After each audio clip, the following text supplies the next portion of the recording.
Welcome back to the show, everyone. Today we're going to be taking a deep dive into a world of symbols and secrets and conspiracies. Dan Brown's The Da Vinci Code. Oh, a classic. A classic, right? It's one that really just grabs you right from the beginning. It really does. And to help us try to break down some of the mysteries we have, excerpts from the book itself, of course, as well as a French analysis titled Le Da Vinci Code, Hmm. Chronologie et Personnage.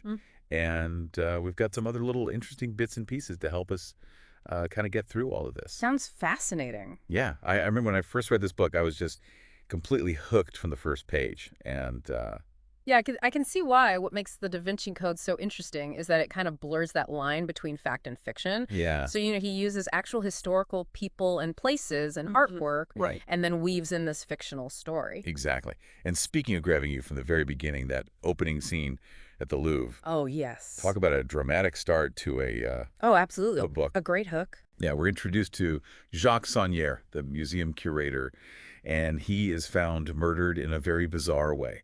Yes, and the way his body is posed is actually our first clue.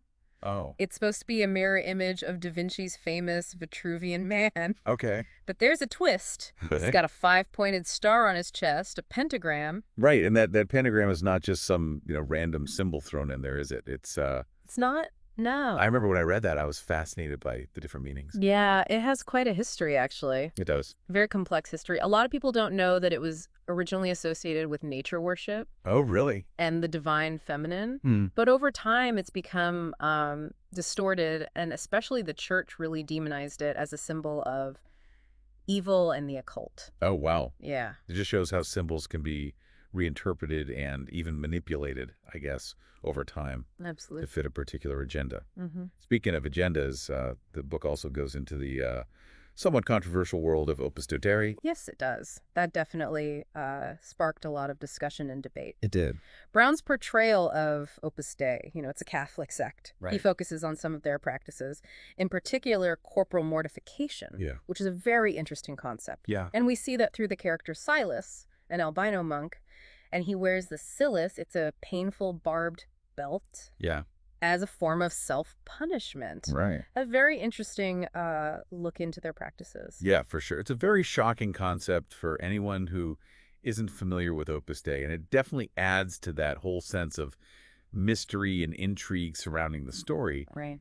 But it's important to remember, I think, that the book is just presenting one perspective on it, and there are many members that dispute the way portrayed. Yeah, It's a good reminder that even in a fictional setting, there can be multiple viewpoints. of course. So to break down the murder of Jacques Saunière and the mystery surrounding it, we're introduced to our protagonist, Robert Langdon. Yes, the symbologist from Harvard. Yeah, he's a symbologist, Yeah. and he finds himself right smack in the middle of this whole conspiracy. He does, and his knowledge of symbols is actually the key to unlocking the clues that Saunière left behind. It is.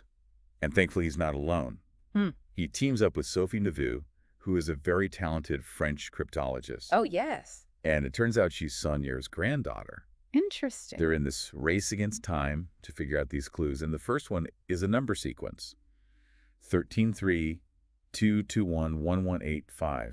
I remember when I read this, I thought, wow, that is such a deceptively simple code. It really is. It's really brilliant how Brown did that. It is. Because while it looks like a bunch of random numbers, Sophie, with her cartography background, she knows. She knows right away. It's the Fibonacci sequence. The Fibonacci sequence, right? Where each number is the sum of the two preceding ones. That's right. So it starts with 1, 1, 2, 3, 5, and it keeps going. That's it. But how does this sequence fit into the bigger puzzle? Well, it's really just the first breadcrumb. It leads them through the Louvre, past all these famous works of art like the Mona Lisa and Da Vinci's Madonna of the Rocks. And this is where things start to get interesting.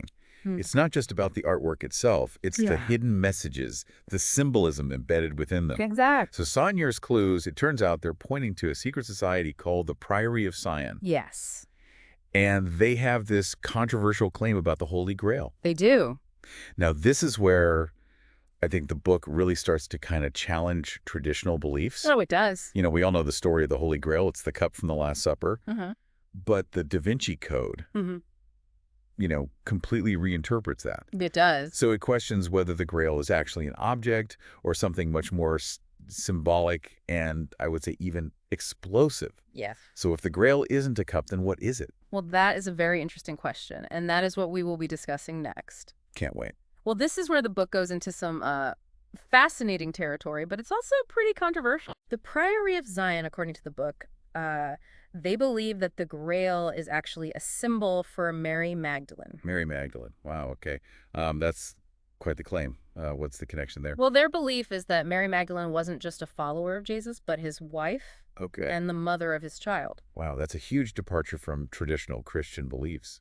It is. I mean, it challenges everything we think we know about Jesus' life, Absolutely. his legacy, everything. It suggests that there's been this secret that the Priory of Zion has protected for centuries. Right. They've passed down the truth through generations to safeguard this alternative history. Okay, so how does the Grail, the cup, fit into all of this? Well, the cup becomes a symbolic representation of Mary Magdalene herself. It represents the sacred feminine and the continuation of Jesus's bloodline. Wow, it's like a metaphor within a metaphor. Yeah, a cleverly disguised metaphor. To protect the truth. Exactly. Okay, but let's get back to Sophie and Langdon. They're on the run right now. They're trying to stay one step ahead of the authorities, all while trying to figure out these complicated clues. Yes. I remember reading this part and just feeling the tension, just how they're moving from one place to another. It's a real page-turner. It is. Their next stop is T. Bing's estate, Chateau Villette. Yes. He's this Grail scholar who helps them out a lot. He's a crucial ally. He is. But even at his estate, they're still in danger. Of course. There's always that element of danger. There is. I remember that scene in the barn when they find a hidden surveillance system. Right. And it's this chilling reminder that someone is watching them. Yes. That they're being followed. And that someone really wants to stop them from finding out the truth. It makes you wonder, who else is involved in all of this? Right. Who are all these other players that are working behind the scenes? Right. Working in the shadows to keep this a secret. Exactly. Then we have Silas, Yes. the albino monk. He's such an interesting character. Driven by faith. Driven by faith. And manipulated by the teacher. Yes. Poor Silas. He just adds this constant sense of danger. He does. And you never know what he's going to do. He's unpredictable. He is. I mean, his death at Westminster Abbey. Oh, yes. It's powerful. a powerful scene. It's this clash between faith and reason that we see throughout the book. It really highlights that theme. It does. And Sophie and Langdon, they face another big obstacle at a Swiss bank. Okay. They have this key that Saunier gave them. Right. It unlocks a safe deposit box Okay. with important information, but they need the account number, Oh. and they don't have it. That's a problem. It is. And I remember thinking, how are they going to solve this? Right. But this is where Sophie's connection to her grandfather really comes in. Okay. She remembers this childhood game they used to play. A game. Interesting. It involved a cryptex. The cryptex. Yes. So clever. It's this cylinder Yes. with rotating dials.